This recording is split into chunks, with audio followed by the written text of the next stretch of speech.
We all know that Rooks love open files very much, and who controls at least one open file, their position is much more better. So in this position, White wants to start to control this file, but we can see if they try to play Rook A1 immediately, after this trade, it will be an equal position.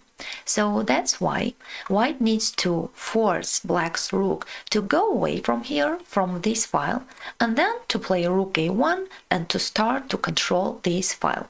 So let's try to find a weakness for Black's side.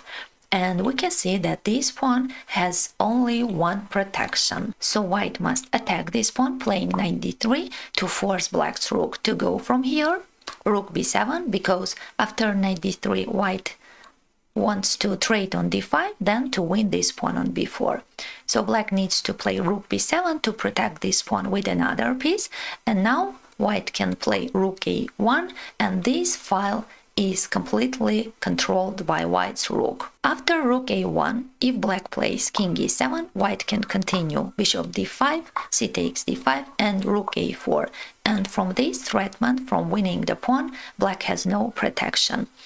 White can win this pawn and to create a passing pawn.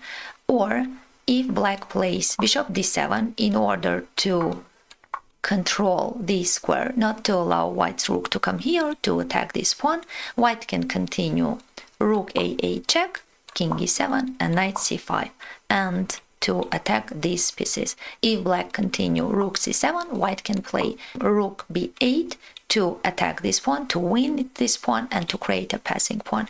If Black plays Rook b6, White can continue Rook a7 to pin this bishop with the king.